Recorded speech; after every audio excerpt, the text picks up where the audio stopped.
He is celebrating his 98th birthday today. And someone else that's met him and who's a huge admirer, and actually has got quite a lot in common with him, I think, is Tim Peake. Tim, he is remarkable, isn't he? You're both explorers in different ways. Yes. And I got to meet him, actually, at a reception at Buckingham Palace for adventurers and explorers back in 2011. And just the most remarkable human being. He's done so much, hasn't he, for the planet? I think, look, he's going to be celebrating, of course he'll be here. He's going to be celebrating his 100th birthday in 2 years' time.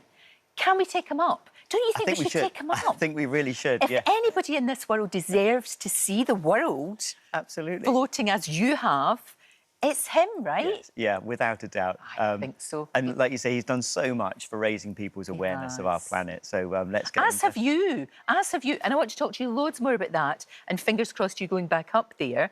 But first of all, you know, Tim is here. We were just talking about David Attenborough a minute ago. Loads going on, as always there is with you.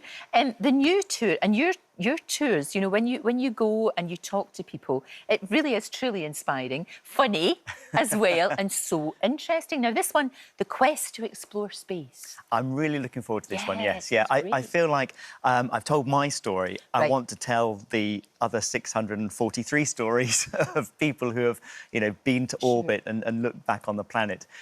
So it's a really fun, entertaining look at the story of human exploration, really, and just picking out those behind-the-scene moments along the way. See, I love that, because the thing is, you've been there, you've done it, you know. So when people at the end of the session, when they can ask questions, which I always think is a great bit, and because you never quite know what they're going to ask. Yes. But the thing is, you know it. You can ask, you know, you can answer the questions. It's great. It's terrifying for me because you're never sure what's coming up, especially from the young ones. Kids, but they're the no best, filters. best questions. Yeah, they absolutely. are. I mean, obviously, you always get asked about going to the loo. That's the one. And aliens. Yeah. And aliens, aliens. And the more we find out, it's this weird thing, isn't it? The universe is so huge. The more we find out, almost in a way, the less we know. So the more we have to find out. Yes. Which is really exciting. It's hugely exciting, yeah. And things like the James Webb Space Telescope at the moment, they're teaching us so much. Finding new planets, everything is amazing. It's so good. Now, is there a wee chance that you might be going back up there? Where are we with that just now?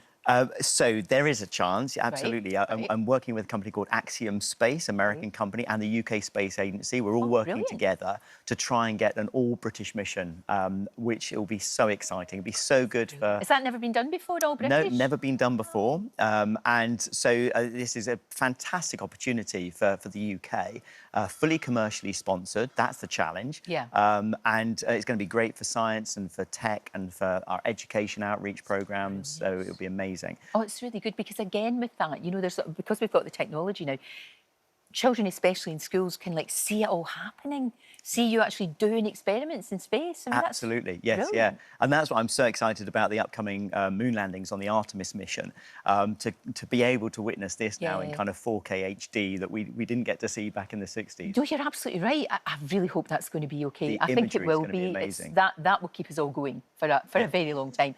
I know as well you're very keen to get, you know, to open this out. You're talking about it's all British, but to get women there.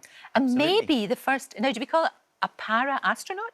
Yes, so we've got 2 women astronauts in training. Rosemary Coogan, who's just graduated from the European Space Agency, which is brilliant. She's a full-time ESA career astronaut. Great. And McGann Christian, who's working with the UK Space Agency at the moment as a reserve astronaut for the European Space Agency. And John McFall, who's the first para-astronaut going through training. So we've got a fantastic representation in the European Space Agency. And also, scientifically, it'd be great to observe, you know, lots and lots of different human beings. Yes, you know, and see what sort of effect it has on them and all of that, which is absolutely. We're still learning so much. Even today, you know, after all this time of flying humans to space, we're still learning so much about the human body and the ageing process and medicine as well. Now, even if you hadn't been an astronaut, you're somebody that is, you know, you're curious. You want to know what's going on in the world. You're an explorer. You're an adventurer. You've got 2 boys who are growing up now. Yes. Soon becoming young men. Are they the same? They are curious, which I love. Parenting, I mean, there's no textbook for it, is it? So Harder than being an astronaut. It's probably the hardest thing that I've ever done. But I just love, I love it. I mean, I love being a father, and I think the best thing that you can do, and all you can do as a parent, is open up opportunities for your children and try and expose them to things and help them to find their own path, which I love. But I just love the fact that when they start dating, which, that's another story. Yeah, that's another chapter. That, and what does your dad do? Well, he's an astronaut. It's like, clang. Yes, yeah. Better that, you can't. It's just brilliant. Yeah, it's fantastic. And so we've got the tour. When does the tour start? Tour starts in September for the whole month. Right. 25 venues from Cornwall to Glasgow, everywhere in between. So it's going to be really exciting. It's an amazing night, Tim, because you talk about so many things. But the thing about you is you're a great communicator, because these are quite sometimes complex issues, and you just make it so accessible. Yeah, for all of us. So even if you don't know, if I can understand it, everyone can understand it. But even if you don't know very much about it, you don't have to have a degree in rocket science to go along and enjoy this. If you're just interested. Yes, lots of fantastic audio-visual, lots of clips, videos, images, and just bringing the whole story to life. Cannot wait. It's going to be fantastic. Look at that. Oh, it's so amazing. So incredible. Right, so we have two things to do. We have to get you back up there. Obviously, if any of the girls drop out, I'm there.